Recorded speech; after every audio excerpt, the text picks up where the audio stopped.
आपके साथ मैं हूं लावनी विनीत और बहुत विशेष प्रस्तुति के साथ आपके बीच उपस्थित हूं। आज का दिन बहुत विशेष है। दिन विशेष इसलिए है क्योंकि एक तरफ देश में विजय दिवस की धूम है। हमारा देश सेना के शौर्य को नमन कर रहा है। देश ही नहीं, दुनिया में भारतीय सेना का दमखम दिख रहा है।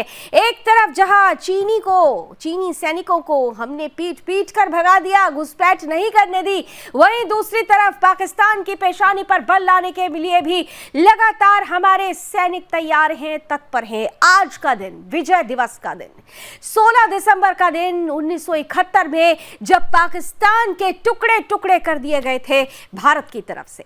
भारत की सेना का शौर्य देखकर पाकिस्तान पस्त हो गया था। पाकिस्तान से निकलकर बना बांग्लादेश। और ऐसे समय में लगातार जब 1971 की शौर्य गाथा पर चर्चा होती है, जब भारतीय सेना के वीर सपूतों की वीरता की चर्चा होती है, तो इन सब के बीच एक सवाल जरूर मन में आता है कि 1971 का ये जो विजय दिवस मनाया जाता है, क्या ये विजय दिवस संपूर्ण रूप से जो सम्मान देश को मिलना चाहिए था, जो पुरस्कार देश को मिलना चाहिए था, क्या वो पुरस्कार हमें मिल पाया है? क्या 1971 में भारत को जो जीत मिली थी, वो विजय जो मिली थी, उस विजय का पुरस्कार हमें मिल पाया है? मेरे पीछे आप जो इस वक्त हमारे आज के कार्यक्रम का स्लग देख रहे हैं, काफी हद तक हमारे बहुत सारे दर्शक समझ चुके होंगे दरअसल मैं किस पुरस्कार की बात कर रही हूं।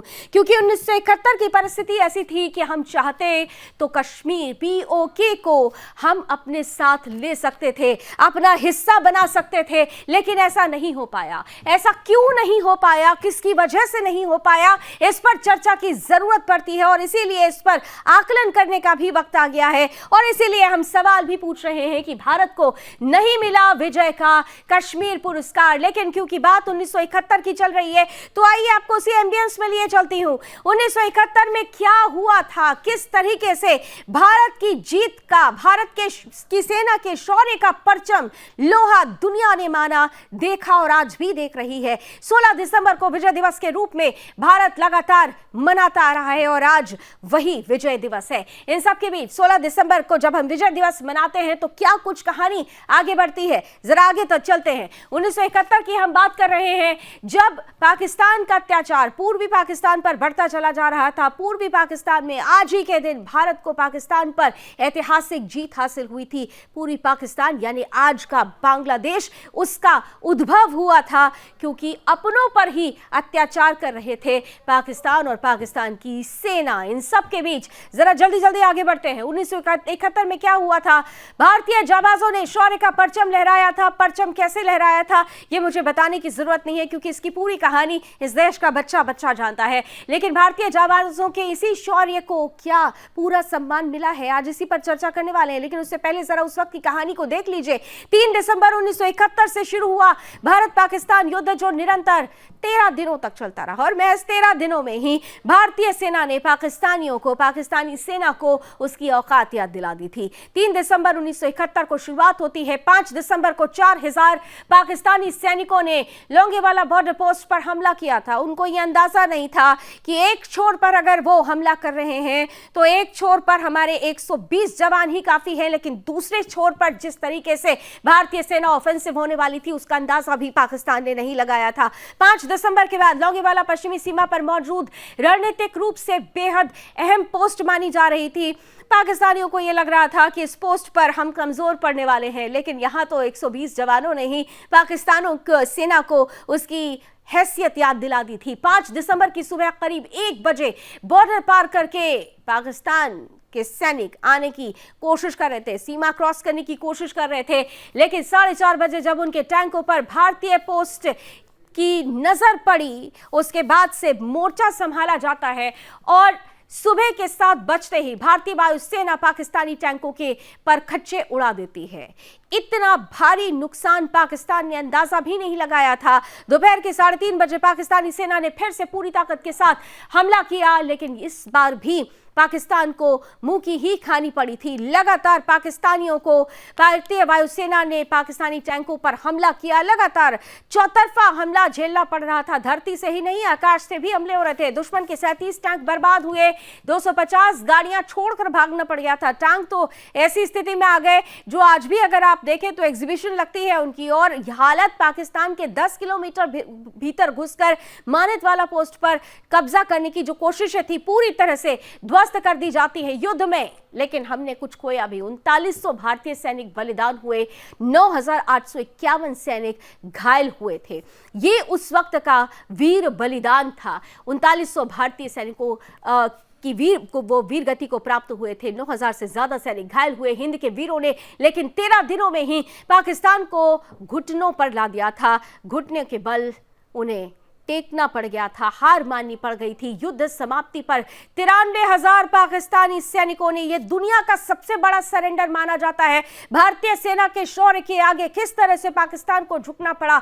93,000 पाकिस्तानी सैनिकों ने सरेंडर किया, घुटने टेके थे। लेकिन यही सवाल उठता है कि उस वक्त की ये जो परिस्थिति थी, क्या इस परिस्थिति को ध्यान में रखते हुए सम्मान पूरा देश को मिला। 1971 से पहले देश के दोनों सिरों पर पाकिस्तान का कब्जा हुआ करता था, पाकिस्तान हुआ करता था। लेकिन 1971 के बाद से पूर्वी हिस्सा अलग हो जाता है, बांग्लादेश उद्भव में आता है। भारत ने पाकिस्तान के 2 टुकड़े कर दिए। भारतीय सेना को इसका पूरा श्रेय जाता है। बांग्लादेश के नाम से नए देश का जन्म होता है और आज उसी नए देश की जयंती भी है। शेख मुजीबुर रहमान बांग्लादेश के पहले राष्ट्रपति बने और बाद में वो प्रधानमंत्री भी रहे।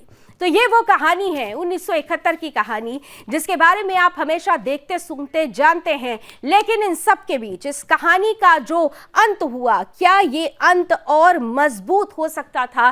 क्या ये अंत, जो जीत, विजय दिवस हम मनाते हैं, ये विजय और भी ज्यादा, ये जीत और भी ज्यादा मजबूत हो सकती थी? क्या 1971 में ही हम पीओके को अपना बना सकते थे? ये तमाम वो प्रश्न हैं जो आज के दिन निश्चित रूप से चर्चा करने का विषय बनते हैं और इसी पर चर्चा होगी, इसी पर बहस होगी। एक छोटा सा ब्रेक मुझे यहां पर लेना पड़ेगा, लेकिन ब्रेक के बाद लौटेंगे तो चलेंगे अपने मेहमानों के पास और पूछेंगे कि आखिर भारत को क्यों नहीं मिल पाया विजय का कश्मीर पुरस्कार। तो विजय दिवस देश मना रहा है, लेकिन क्या इस विजय दिवस पर कुछ जो पुरस्कार मिलना चाहिए था वो अधूरा रह गया है? इसी पर आज की चर्चा करने वाले हैं। मैं मेहमानों के पास चलूं उससे पहले आइए जल्दी से देख लेते हैं आज के वो सवाल जो हम आपके बीच रखने वाले हैं। तो आज महत्वपूर्ण रूप से हम आपसे पूछने वाले हैं कि क्या 1971 में जो जीत हासिल हुई, उस जीत को आप पूरा मानते हैं? 1971 में ही क्या हो सकता था पीओके पर फैसला? क्या उस वक्त ही 1971 की जीत को कांग्रेस पार्टी ने अपनी जीत बना लिया? क्या देश को जीत का पुरस्कार मिलना अब भी अधूरा है? क्या कांग्रेस पार्टी को, जिस तरीके से कांग्रेस पार्टी क्रेडिट लेती है, क्या वो क्रेडिट सिर्फ पार्टी के लिए था या फिर देश के लिए क्या था? 1971 की जीत से देश को आखिर क्या मिला? आज इसी पर चलिए, आज का सवाल आपने देख लिया और जल्दी से अब चलते हैं अपने पैनलिस्ट के पास। आज मेरे साथ इस वक्त जुड़ रहे हैं, मैं स्वागत करती हूं, स्क्रीन पर लेकर आइए। मेरे साथ इस वक्त जुड़ चुके हैं जाने माने डिफेंस एक्सपर्ट, रिटायर्ड कर्नल, वीर चक्र प्राप्त टीपीएस त्यागी साहब। जय हिंद सर, बहुत बहुत स्वागत है आपका। साथ ही साथ हमारे साथ इस वक्त भारतीय जनता पार्टी का पक्ष रखने के लिए जुड़ रहे हैं प्रवक्ता सुदेश वर्मा जी, बहुत स्वागत। और साथ ही साथ कांग्रेस का पक्ष रखने के लिए हमारे साथ जुड़ रहे हैं प्रवक्ता इकबाल अहमद साहब, बहुत बहुत स्वागत आपका भी। मैं कर्नल सर सबसे पहले आपके पास आना चाहती हूँ, क्योंकि इस विषय पर हम बहुत बार बातें कर चुके हैं और हर बार जब हम पीओके की बात करते हैं तो वर्तमान में भी सरकार ये कहती है कि बहुत जल्द ही पीओके पर भी फैसला होगा। सेना तैयार है, सेना को सिर्फ एक इशारे की देरी है। लेकिन इन सब के बीच 1971 और 2022 में एक बड़ा फासला है। क्या इस फासले को 1971 में ही पूरा किया जा सकता था? आप ये मानते हैं?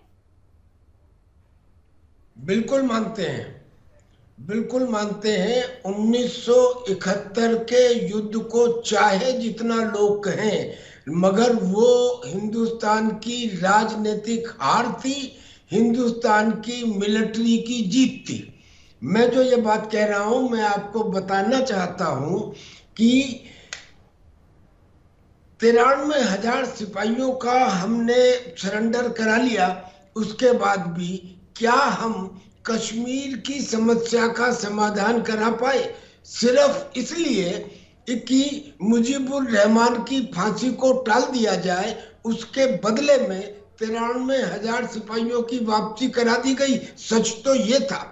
और एक दूसरी बात यह है कि बांग्लादेश के ही हाई कोर्ट के एक जज ने ये कहा था कि देखिए, आप वेस्टर्न फ्रंट के ऊपर सीज फायर मत करना, एक और तो जंग जीत ली, एक और युद्ध विराम है, अरे कुछ दिन और तो चलने देते इस बलिदानी दौर को, और लगे हाथ निमटा ही देते पिंडी और लाहौर को। 15,000 स्क्वायर किलोमीटर एरिया हम जीत चुके थे 16 दिसंबर को। अगर तुम्हें सीज फायर ना किया होता तो पिंडी और लाहौर निमट गए होते, लेकिन वो सीज फायर करना एक राजनीतिक गलती थी। 93,000 सिपाहियों को वापस देना और कश्मीर का मुद्दा न सुलझाना राजनीतिक गलती थी। मिलिट्री ने विजय दिलाई, राजनीति का इसमें कोई हिस्सा नहीं। और मैं चूंकि सिपाही रहा हूं तो मैं एक बात और कहना चाहता हूं कि 71 में इतनी बड़ी जीत के बाद 3 साल बाद क्या किया गया? 3 साल बाद उन सिपाहियों को जिनको पहले उनकी पेंशन, उनके वेतन की 2/3 मिलती थी, उसे काट के बढ़ाने की बजाय आधा कर दिया गया। कोई है ऐसा दूसरा उदाहरण पूरी दुनिया में कि जहां जीती हुई आर्मी की पेंशन कम कर दी जाए? और ये वो समय था जिन दिनों में जो 4,000 हमारे सैनिक शहीद हुए, उन शहीदों की थोड़ी बहुत मिट्टी और उनके बर्तन या एक आध दो कपड़े लपेट के एक सिपाही उनके घर दे आता था। मिलता क्या था? उन दिनों में भी शायद 50,000 बाद में मिलने शुरू हुए थे, कुछ नहीं। तो एक शहीदों का, तो सेना के मामले में, शहीदों के मामले में तत्कालीन सरकारें विफल रही हैं। ये दुख है एक सैनिक का, ये दर्द है एक सैनिक का। और जब हम सेना की बात करते हैं सुदेश जी, जब हम सेना की बात करते हैं, सैनिकों की बात करते हैं, फक्र से, गर्व से सीना चौड़ा हो जाता है। हम दुनिया में सबसे मजबूत सेना वाले देश कहे जाते हैं। दुनिया ने हमारे सैनिकों का लोहा माना है। लेकिन 1971 में आज मैंने देखा कि विजय दिवस पर शौर्य को नमन हो रहा है, हर कोई जश्न की बात कर रहा है, लेकिन ये जश्न अधूरा रह गया सर। सेना को के बलिदान का वो सम्मान नहीं मिल पाया। क्या आप मानते हैं कि कांग्रेस पार्टी हमेशा जिसका क्रेडिट लेने की कोशिश करती है, ये जीत पार्टी ने अपने लिए ले ली, लेकिन देश को कुछ नहीं मिल पाया? देखिए, एक हकीकत है, ऐतिहासिक फैक्ट है ये, जिसको नकारा नहीं जा सकता। सेना ने युद्ध जीता, लेकिन जो युद्ध के मायने भारत के लिए हो सकते थे, जो अचीवमेंट्स हो सकते थे, क्योंकि इमेज के टर्म्स में तो भारत एक बहुत शक्तिशाली सेना के रूप में इमर्ज किया, शक्तिशाली देश के रूप में इमर्ज किया, लेकिन ये वैल्यू के टर्म में, कंक्रीट टर्म्स में अगर आप बात करें, सेना ने युद्ध जीता, लेकिन हमारे नेताओं ने उस युद्ध से जो मिल सकता था उसको टेबल के ऊपर हार गए। अगर वो चाहते तो उस समय एक बहुत बड़ा एग्रीमेंट हो सकता था, यूके भारत का पार्ट हो सकता था, क्योंकि कोई भी देश अपने 93,000 सैनिक को किसी मतलब दुश्मन देश के साथ नहीं देख सकता था। पाकिस्तान का कंपल्सन था, पाकिस्तान मान सकता था। और आपको मैं एक बात बताऊं, उस समय यूएस के प्रेसिडेंट रिचर्ड निक्सन, उनके सिक्योरिटी एडवाइजर हेनरी किसिंगर, उन्होंने कहा था, CIA का रिपोर्ट है कि शायद भारत ऐसा कर दे, शायद भारत पाकिस्तान में दबाव दे और वेस्टर्न पाकिस्तान पर कर दे इन्वेजन, और उसके बाद POK को मिलाने का प्रयास करे। जब CIA इसको असेसमेंट कर लिया था तो हमारे नेता लोग ऐसा क्यों नहीं सोच पाए? ये एक बहुत बड़ी ऐतिहासिक भूल थी और जिसके बारे में बहुत कुछ कहा जाना बाकी है। एक ऐतिहासिक भूल, इकबाल साहब, वो ऐतिहासिक भूल जिसका खामियाजा आज तक भुगतना पड़ रहा है, वो ऐतिहासिक भूल जिसको लेकर आज भी सवाल खड़े होते हैं। इकबाल साहब, चीन पर तो आप लोग कह रहे हैं चर्चा होनी चाहिए। आज मैंने सुना कि आपके बहुत सारे नेता हैं जो ये कह रहे हैं कि देखिए, हमने तो पाकिस्तान को तोड़ दिया, हमने 2 टुकड़े कर दिए पाकिस्तान के। पाकिस्तान का साहब 2 टुकड़े आपने कर दिए, लेकिन वो दर्द जो हिंदुस्तान के सीने में अभी POK के रूप में दबा हुआ है, एक सेना का दर्द, सैनिक का दर्द, जो अभी अभी TPS साहब के मुंह से आपने सुना, उस दर्द पर आप लोग मरहम नहीं लगा पाए। क्रेडिट पार्टी को गया, क्रेडिट सेना को जाना चाहिए था, इनाम देश को मिलना चाहिए था, लेकिन यहां तो इनाम भी आपने ले लिया, क्रेडिट भी आपने ले लिया। इकबाल साहब देखिए, कांग्रेस कभी क्रेडिट नहीं लेती है। पहली बात, अगर वो देश के लिए लड़ाई लड़ती, देश के लिए अपना झंडा बुलंद करना चाहती है, कभी झंडे को झुकना नहीं देना चाहती है कांग्रेस पार्टी। तो ये जो सारी चीजें थी वो कुछ ऐसे सिचुएशन थे उस जमाने में कि हमें देश पे जो राज कर रहे थे उनको खदेड़ना था, हमें देश को आजाद कराना था। तो देश आजादी में न जाने कितनी कुर्बानियां हुई, कितने लोग शहीद हुए। तो इन सब चीजों को भी पहले देखना है कि क्या हुआ था, उनको भी तो याद करना चाहिए कि कितने लोग शहीद हुए और कितने लोग किस तरीके से सिचुएशनें बनती चली गई कि देश में तमाम ऊपर नीचे होती रही, तमाम ऐसी चीजें थी जो हमारे पास नहीं थी, लेकिन क्या नहीं था सर, उसको करने में सेना के पास जज्बा था, आपके पास दृढ़ शक्ति होनी चाहिए थी। 93,000 सैनिक, दुनिया के इतिहास में ये पहली बार है जब भारतीय सेनाओं के आगे, भारतीय सैनिकों के आगे पाकिस्तान के 93,000 सैनिकों ने सरेंडर कर दिया। आप फोटोज देखिए किस तरह से जनरल याजी का मुंह लटका हुआ था सर, पाकिस्तान घबराया हुआ था। पश्चिम छोर पर 120 सैनिकों ने ही सीधे सीधे पाकिस्तान को उसकी औकात याद दिला दी थी। आप कह रहे हैं कि जी हमने तो मानवता दिखाई, आपने मानवता दिखा दी, आपने बांग्लादेश बनवा दिया, लेकिन पीओके को क्यों नहीं आप अपने साथ ले पाए? पीओके पे क्यों अटक गई थी आप लोगों की सांस? इकबाल साहब सवाल यही है कि पीओके पर क्यों नहीं फिर फैसला लिया गया? आवाज नहीं आ रही है, क्या बोला? पीओके पर क्यों नहीं आप लोग फैसला ले पाए सर? बहुत साधारण सा प्रश्न कर रही हूं आपसे मैं।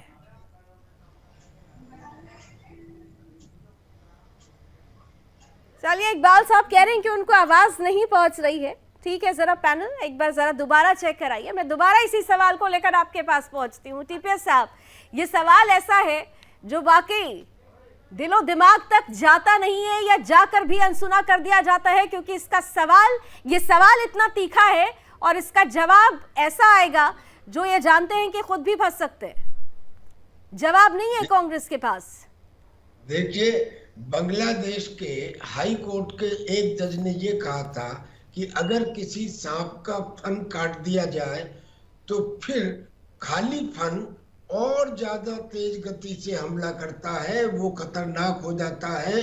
लिहाजा गलती से भी वेस्टर्न फ्रंट के ऊपर सीज फायर मत करना, ये सलाह दी गई थी, लेकिन ये सलाह मानी नहीं गई। क्यों मानी नहीं गई? क्योंकि जो मुजीबुर रहमान थे उनको पाकिस्तान की मिलिट्री कोर्ट ने फांसी की सजा सुना दी थी। उस फांसी की सजा को हमारी तत्कालीन प्रधानमंत्री माफ करवाना चाहती थी, और जो डायरेक्टली इनडायरेक्टली बात करके भुट्टो ने मान ली। और जब भुट्टो ने वो मान ली तो फिर उन्होंने कहा अच्छा अब हम 93,000 सिपाहियों को वापस कर देंगे। अब 93,000 सिपाहियों का वापस करना, हमारा 15,000 square kilometre area western front के ऊपर जो हमने जीता था उसे वापस करना, जो हमारे 4,000 सिपाहियों का बलिदान हुआ वेस्टर्न फ्रंट पे उसको भूल जाना, क्या हम इसे राजनीतिक कमजोरी ना माने? एक भुट्टो, एक वो आदमी आया और उसके आने की वजह से आपने इतना सब कुछ कर दिया, ये उचित नहीं। और फिर आपने सेना का बिल्कुल, तो फिर क्यों नहीं ऐसा कर पाए? ये एक छोटा सा ब्रेक मुझे लेना पड़ेगा। त्यागी साहब, बार बार ब्रेक के लिए मुझे कहा जा रहा है, सॉरी आपको बीच में इंटरप्ट किया, लेकिन आपके साथ ही कंटिन्यू करूंगी कि परिस्थिति ऐसी थी कि हम ले सकते थे पीओके, लेकिन सिर्फ अपने पॉलिटिकल फायदे के लिए या पॉलिटिकल क्रेडिट के लिए कांग्रेस ने यह कदम नहीं उठाया। तो 1971 में ही क्या हो सकता था? पीओके पर बड़ा फैसला, इसी पर कर रहे हैं हम चर्चा। बिना समय गवाए सीधे चलती हूँ पैनलिस्ट के पास, और मुझे उम्मीद है कि अब इकबाल साहब आपको आवाज जरूर पहुंच रही होगी। मेरा सवाल बहुत सीधा सा था, मैं इकबाल साहब को अभी स्क्रीन पर नहीं देख पा रही हूँ, क्या उन तक मेरी आवाज पहुंच रही है?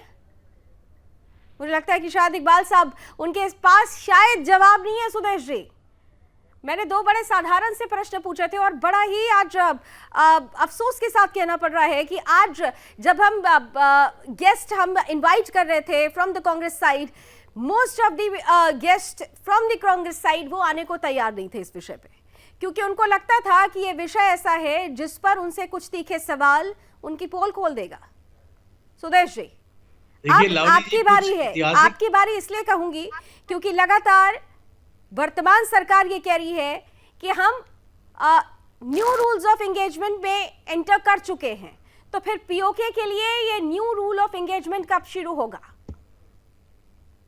देखिए लावनी जी, ऐतिहासिक तथ्य को झुटलाया नहीं जा सकता, और जब भी एक सही इतिहास लिखा जाएगा तो कांग्रेस के रोल पर प्रश्न चिन्ह लगेंगे। ये वही ऐतिहासिक भूल है, आपको याद होगा, जो नेहरू जी ने किया था कि कश्मीर के मुद्दे को यूएन में ले गए थे। ये वही ऐतिहासिक भूल है जो यूएन का सिक्योरिटी काउंसिल का सीट इंडिया को दिया जा रहा था और भारत ने चाइना के पक्ष में वोट दिया कि चीन को दे दो। ये वही ऐतिहासिक फैक्ट है कि महात्मा गांधी जी ने कहा था कि partition over my dead body, और उसके बाद पार्टीशन को एक्सेप्ट कर लिया गया निजी राजनीतिक कारणों से। तो इन ऐतिहासिक भूल से देश महान नहीं बनता है, देश को आप कमजोर करते हैं, क्योंकि आप देश के प्रति कितने सजग हैं, उसके इंटरेस्ट के प्रति कितने सजग हैं, वो जो सत्ता में लोग होते हैं उन्हें पता होना चाहिए। आपने तत्कालीन सरकार की बात की, आपको पता है किस तरह से ये मुद्दे भी अब उठ के आने लगे हैं। इन प्रश्नों को जब कोई प्रश्न नहीं पूछता था, अब लोग पूछना शुरू कर चुके हैं। और आपको पता है कि पीओके पर कितना जबरदस्त और स्ट्रॉन्ग स्टैंड सरकार ने लिया। इस पर तो हमारा पूरा डिबेट है सुदेश जी, लेकिन वर्तमान सरकार क्या कर रही है? क्योंकि टीपीएस त्यागी सर जुड़े हुए हैं और टीपीएस सर पहले भी कई बार कह चुके हैं कि जिनको जो करना था उनका दौर जा चुका है, लेकिन जो आप बहुत कुछ कर सकते हैं उनके दौर में हम क्या कर रहे हैं। जिस न्यू रूल ऑफ एंगेजमेंट की बात आप लोगों की तरफ से कही जाती है, पीओके पर अभी कुछ दिन पहले हिमाचल प्रदेश में ही हमने रक्षा मंत्री को सुना कि धैर्य रखिए। कितना धैर्य रखें सर? मेरे से पूछ रही है? मैं नहीं, सुदेश जी से मेरा सवाल है सर, फिर मैं आपके पास आती हूँ। देखिए, जो सरकार है आपको पता है कितनी मजबूत है। अब बॉर्डर पर देख रहे हैं किस तरह से सेना सजगता के साथ खड़ी है और कैसा जवाब दे रही है पाकिस्तान की बातों को। आपको पता है पाकिस्तान का पूरे विश्व में जो इस सरकार ने हालत कर दिया है, ऐसा पहले कभी नहीं हुआ था। पाकिस्तान को इग्नोर करके चलने की जरूरत थी, जो इस सरकार ने किया है। मौका दिया कि आओ गरीबी से लड़ते हैं। आपको याद होगा प्रधानमंत्री जी का, मोदी जी का पहला भाषण 2014 का। देखिए आप बात रख रहे हैं और इस बीच ही हमने कांग्रेस के प्रवक्ता को भी हम ऑन एयर फोन लगवा रहे हैं। थोड़ी देर पहले वो हमारे साथ जुड़े थे, लेकिन अब उनका फोन स्विच ऑफ जा रहा है। ये परिस्थिति है। आज सुबह से इस पूरे डिबेट के लिए हम गेस्ट कांग्रेस के ढूंढने की कोशिश कर रहे थे, लेकिन वो पीछे क्यों कदम कर रहे हैं, इस बात से अंदाजा लगाया जा सकता है कि भूल हुई थी, और भूल को स्वीकार कर लेंगे तो बड़ा गड़बड़ हो जाएगा। भूल स्वीकार कर नहीं सकते, इसलिए पीछे हट रहे हैं ऐसी बहस से। लेकिन सुदेश जी, जैसा कि आपने कहा कि वर्तमान सरकार इस दौर में आ चुकी है कि पाकिस्तान की पेशानी पर बल ला रही है, लेकिन टीपीएस साहब आपसे मैं पूछ रही हूं, क्योंकि अब तो देखिए कांग्रेस की पोल खुल चुकी है। क्या किया उन्होंने और क्या करना चाहिए था जो वो नहीं कर पाए, इस पर बहस हो गई। लेकिन वर्तमान सरकार क्या कर सकती है? क्या जिस बार जिस टर्म का मैं यूज कर रही हूं, क्योंकि ये टर्म आप लोगों की तरफ से और लगातार हमारी सरकार की तरफ से कहा जाता है कि हम न्यू रूल ऑफ एंगेजमेंट में एंटर कर चुके हैं, तो फिर पीओके को लेकर ये न्यू रूल कब आएगा?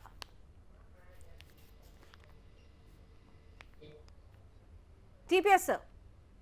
जी सर मैं कह रहा हूं कि 1994 में पार्लियामेंट के अंदर ये तय किया गया कि पीओके हमारा है और हमें इसको लेना है। उसके बाद में हमारे रक्षा मंत्री कई बार ये बयान दे चुके कि अब अगर बात होगी तो पीओके के ऊपर होगी। हमारे chief of the defence staff मरहूम बिपिन रावत जी वो तो ये कह गए कि हम तो 2.5 फ्रंट के ऊपर लड़ने को तैयार हैं और पीओके को लेंगे। जनरल नरवणे ने जो chief of the army staff थे, उन्होंने ये कहा कि अगर पार्लियामेंट कह दे तो हम लेने को तैयार हैं। उस कमांड के लेफ्टिनेंट जनरल द्विवेदी ने अभी ये कहा कि we are ready to take PoK if we are told. ये तो एक बात हो गई। अब हम पूरी अपनी सर्विस के अंदर फौज में जो ट्रेनिंग करते हैं, क्या करते हैं कि दुश्मन की उस स्थिति को भांपो जो कमजोर हो। कमजोर स्थिति पे तादाद से ज्यादा ताकत लगाओ और विजय सुनिश्चित करो। यही आर्मी की टैक्टिक्स होती है। अब अगर आप पीओके को देखें तो पाकिस्तान की स्थिति पूरी तरह से डिस्टेबलाइज है। सबसे ज्यादा वो इस समय कमजोर है, ये दुनिया जानती है। उस समय में अमेरिका पाकिस्तान के साथ था आज हम चाहे ये ना कहें कि भाई अब अमेरिका हमारे साथ है, लेकिन कम से कम अमेरिका हमारा विरोध नहीं करेगा। चीन जो उस समय तादाद से ज्यादा साथ दे सकता था, आज ना साथ नहीं दे सकता, क्योंकि उसकी इमेज कम हुई है और उसके यहाँ भी बहुत ज्यादा स्थिति खराब है। ऐसे में जब पीओके के लोग बार बार अपील कर रहे हैं कि हमको अपने में मिला लो, हमें कश्मीर जैसा विकास चाहिए, क्या अगर हम पीओके के को अपना मानते हैं तो क्या उनके लोग हमारे नहीं है? और अगर उनके लोग हमारे हैं तो क्या तो हमें फिर क्यों उनकी नहीं हम लोग अपील जल्दी के से जल्दी ऊपर डिसीजन ध्यान ले नहीं पा रहे देना हैं सुदेश चाहिए? जी? क्योंकि सेना फिर लगातार ये ये कह रही है कि हम तो सिर्फ इशारे का इंतजार कर रहे हैं, हमें एक संकेत मिले हम तैयार हैं। सुदेश जी,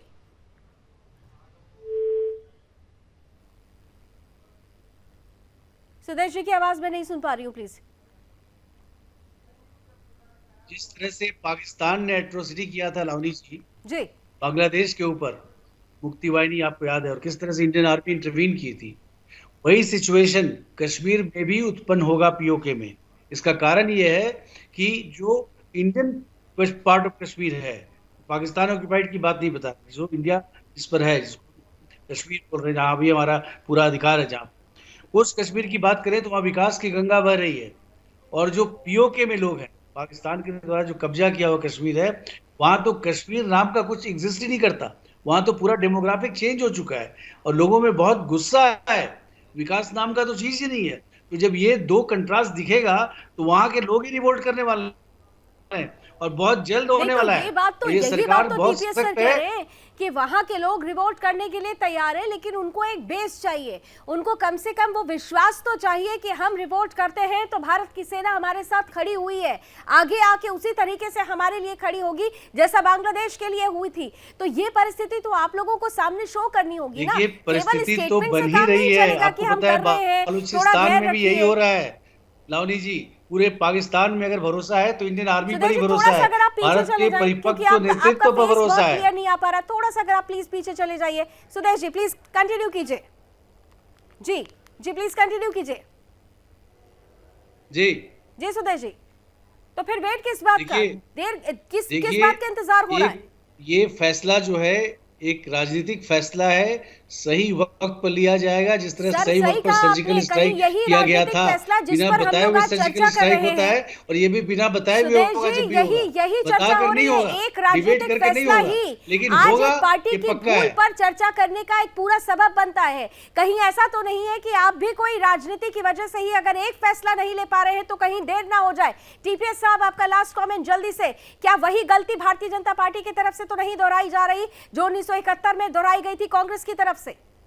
मुझे बिल्कुल ऐसा लगने लगा है, क्योंकि एक किसी चीज को अकेले में नहीं देखा जा सकता। चाइना की तरफ से बार बार घुसपैठ होती है, पाकिस्तान की तरफ से बार बार आतंकी आते हैं, उनके आतंकियों को हम मारते हैं, जो घुसपैठ करते हैं उन घुसपैठ को हटाते हैं। क्या हिंदुस्तान की सेना इसी काम के लिए बनी है कि वो घुसपैठ को हटाती रहे और आतंकियों को मारती रहे? अरे आप सेना को कितना स्ट्रेच करेंगे? आप हमको मौका दीजिए, अगर 3500 किलोमीटर लंबी लाइन पे 25 फ्रिक्शन पॉइंट चाइना के तो हमारे भी है, हमको अलाउ कीजिए, हमारा भी परसेप्शन के अंदर एलएसी अंदर तक। और ऐसे ही मौका देने की जरूरत है, सिर्फ हरी झंडी देने की जरूरत है। देखिए सेना के वेटरन्स भी तैयार है और वर्तमान सेना भी तैयार है, और सिर्फ आप लोगों की इच्छा शक्ति का इंतजार है। उम्मीद करती हूँ जिस मुस्कुराहट के साथ आप यहाँ पर हामी दे रहे हैं, वही मुस्कुराहट के साथ हामी, बड़ी हामी हमें जल्द ही मिलेगी। Thank you so much. हमारे साथ कांग्रेस के प्रवक्ता, तो देखिए लास्ट में उनको क्या थैंक यू कहूँ, क्योंकि उनको तो हमारे साथ जुड़े ही नहीं, उनके पास जवाब नहीं था, लेकिन इतना जरूर है कि वर्तमान सरकार से बहुत उम्मीदें हैं। भारत को अगर विजय का कश्मीर पुरस्कार 1971 में नहीं मिला तो वक्त अभी आ चुका है कि जल्द से जल्द वो पुरस्कार वर्तमान सरकार देश को दे, और देश ये चाहता है कि पीओके पर फैसला, पीओके पर आर या पार जल्द से जल्द हो। इस उम्मीद के साथ कि जल्द एक अच्छी तस्वीर हमारे बीच होगी। बहुत बहुत धन्यवाद हमारे साथ जुड़ने के लिए। अभी बस इतना ही। देश और दुनिया की तमाम खबरों के लिए आप देखते रहिए सुदर्शन न्यूज। जय हिंद।